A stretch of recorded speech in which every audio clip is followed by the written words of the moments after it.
There is a right thing. Like everyone knows this intuitively. There are some things that happen in the world or that we see people do. You know, you read a headline and you're like, well, that's evil. And the only reason we can say, well, that's evil is because we have some idea of what right is and what righteousness is. And the only way you can know a crooked stick is crooked is if you have some idea of what a straight stick looks like. And we all intuitively know it's wrong to harm other people. It's wrong to lie. It's wrong to steal. It's wrong to commit adultery. You know, these are things we know intuitively, and it actually doesn't change much culture to culture. Even if the culture is like raising people to believe that it's true, it takes a lot to convince someone that that is actually right.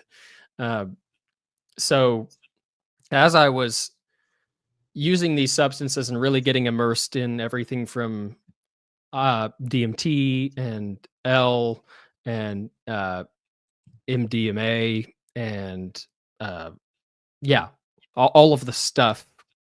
I don't actually know what I can say or not on YouTube and what will get us kicked. I think probably the pharmaceutical companies is the ones that they don't want me to name. So, but yeah, I was doing these psychedelics and hallucinogens and amphetamines and all these different classes of drugs, disassociatives, and what the Bible calls those. There's a word for that, and they use sorcery for that. There's a word pharmakeia in the Greek, and it refers to the use of like potions, substances, spells, and it's often associated with immorality of the body. You know what I mean? Like, so doing things with other people you ought not do, or with young folks that you ought not do. And so the word pharmakeia, sorcery, it's associated with witchcraft, magical arts, and it's side by side with idolatry and this specific type of immorality, which is interesting that you can even see that in history. When L became popular, the revolution of the 70s happened, right? And it's like there's all this we're free from all these, you know, constraints that were put on us by our fundamentalist parents, and we can do whatever we want. And you know, freedom, it's interesting. Freedom is an interesting concept. If you're free to do whatever you want, you actually become a slave to your own desires. And even like the top philosophers recognize hedonism is a shortcut to really to depression and to self-destruction. If you just do whatever you want when you want to do it, live for the thrill of it, that runs out, because there's the law of diminishing returns, first of all. So as you pursue what you want over and over, you get less and less reward in it. The brain science shows this, that your dopamine hits are less. All of the pleasure chemicals, they lessen, but the itch gets bigger. So the craving for it grows. And that is what happens in addiction. And so as I was just like doing whatever I wanted, I really was suffering from this crippling depression and anxiety. So I've mentioned I was arrested 4 times in high school. I thought I had this secret knowledge and these great like revelations about the universe and how everything is connected. And I've seen and communicated and communed with these beings on hallucinogens, and all of you guys are kind of stupid, and I'm enlightened.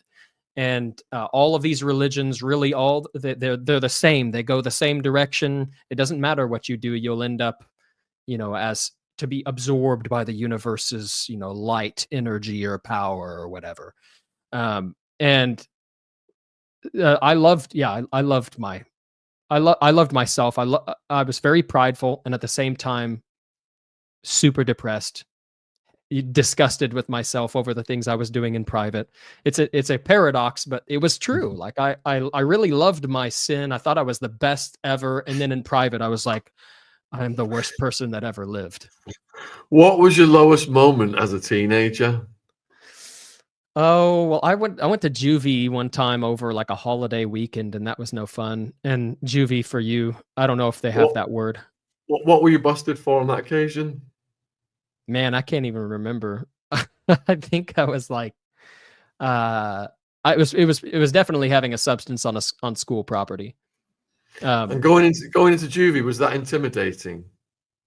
Kind of, it was more sad than anything, like, because in those times when everything was ripped away from me and I didn't have, there were none of my friends, quote unquote friends were there.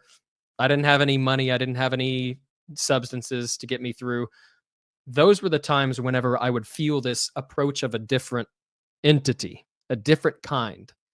And I knew it was God. I knew God was there. He was There was this call to turn from my sin. And I hated that idea of that. I was just like, how am I going to deal with my pain? How am I going to get any pleasure if I don't have these sins that I love to fall back on? And so, like, while I was in juvie, a guy visited me and, like, gave me a Bible and a pamphlet, and I read some of it and I would pray, but my prayers were like, God, get me out of here. I'm sorry for all my sins. I'll try to be better. I promise I'll be better. Just get me out of here. And that was one of my lowest moments, I think, as a teenager. But then I I graduated, and I had been to rehab. My parents sent me to rehab a few times whenever I was going throughout high school. And in rehab, they taught me manifestation. Some of your viewers may already know what that is, but it's basically like a modern form of magic. What I mentioned before, magic being the power to influence the natural world using mysterious powers or supernatural forces. And so manifestation is really like the core of magic. It's just without any specific ritual or rite or incantation or spell. But there is an incantation part of it, which is like speaking words to conjure power to change your world. And so they taught us manifestation in this rehabilitation center, and I was obsessed with it because I'm like, I want to be famous. I want to be a music star. I want all the wealth and the fame and power and glory that comes with that. And that had become a huge part of my identity from the time I was a kid. Was to be this famous, just to blow up and be, to live fast and be unalived young and burn out like a dying star. Uh, and I saw things happen that I thought I would attribute to my manifestations, and my positive affirmations. Everyone knows those; they're very popular right now. And I would repeat these things every morning, at night, throughout the day, just like imagining myself calling these things into reality that didn't exist yet, and imagining myself driving my awesome car with the wind blowing through my hair in Hollywood, and with my hot girlfriend, and like on my way to practice for a giant show, or playing to adoring fans. It sounds goofy, but literally this is so popular, and it's so accepted that, like, this is how you change your reality. And like, this is a new revelation. The Secret, the book The Secret, or the movie The Secret. They act like this is this new science. It's kind of scientific too, and we can prove it. It's like, this is an ancient. It's ancient. This is not, and this is what people have been doing from the beginning of time. And the Bible even speaks to that Adam and Eve in the garden, the first sin is, the serpent tells them, you will be like God, knowing good and evil. He's like, exalt your will above your creator. You'll create your own reality. He just doesn't want you to be like him. And so they fall for it and take it. And it's that same lie retold.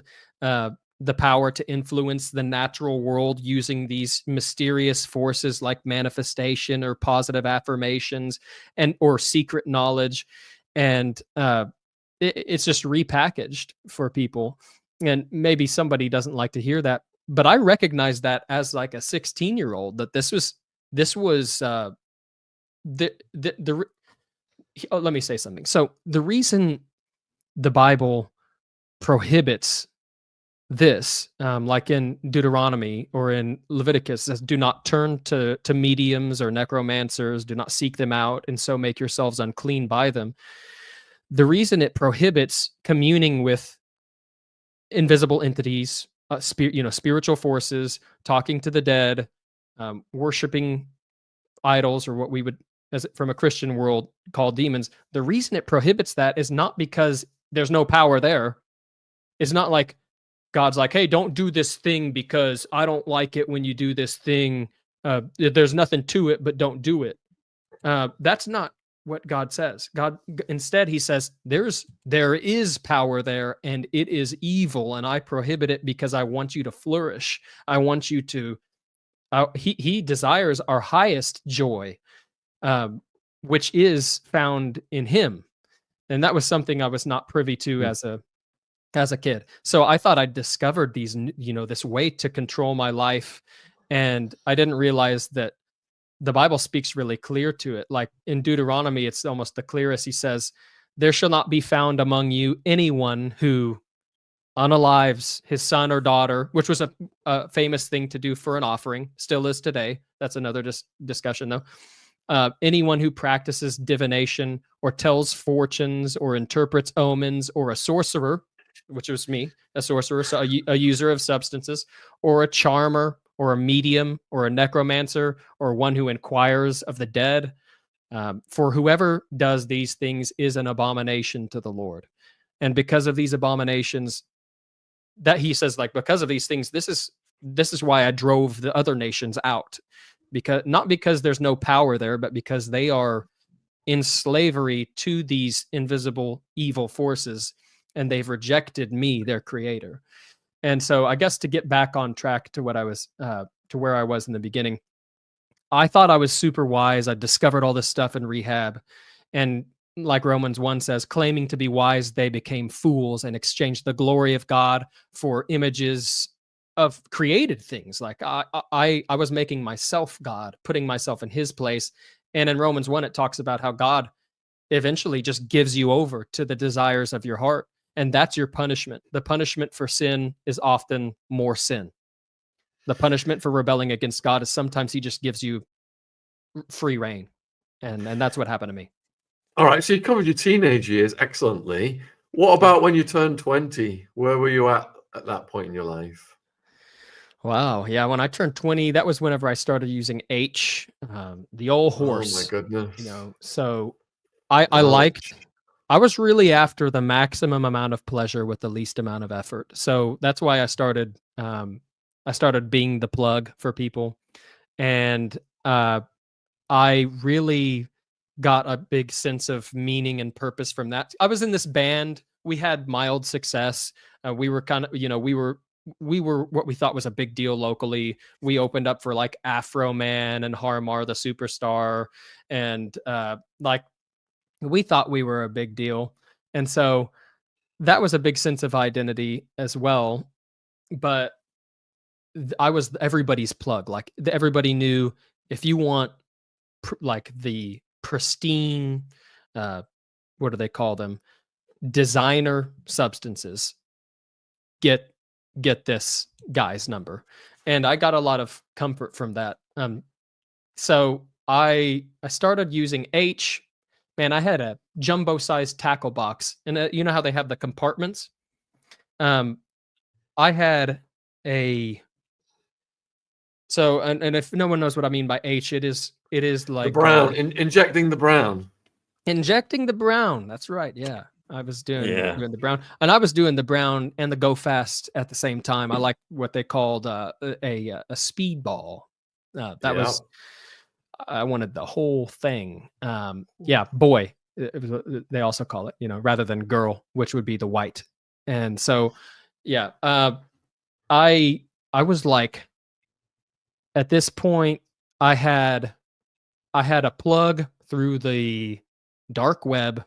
I had a partner in business where we would procure big balls of white, brown, Colombian, Peruvian. Like we got pure AMP if anyone knows what that is.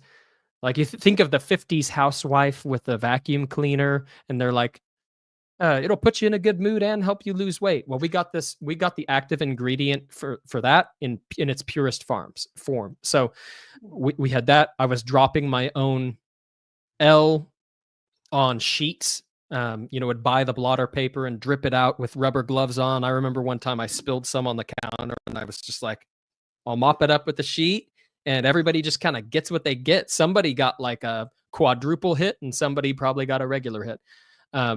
But so this was a time of real, and I say none of that to glorify this stage. This was probably my most empty, saddest part of my life. Like, I would wake up in the middle of the night sobbing. I have a little brother who has Down syndrome, and he would come to my mind because he was like my best friend. He always wanted to be just like me, and I hadn't spoken to him in years. I had not spoken to him in years. And so I would wake up and his face would, I know now God was bringing his mind to my face to remind me of like innocence and the damage I was doing to people. And so, yeah, the reason I was where I was at the time was I lived with my girlfriend, and my dad had kicked me out finally. He'd given me so much grace. He was a Christian. He'd got broken out of the old like cult ways of thinking and was reading the Bible for himself. And he was like, you can't stay here anymore. I have to protect your other siblings. So that's when I went off the deep end. The band was blowing up locally, doing great, and I also had all of these substances I wanted at my fingertips all the time. And so I was like hooked on it all. I mean, I wish I could. I mean, I nerd out on substances a little bit, but I had like gamma hydroxybuprine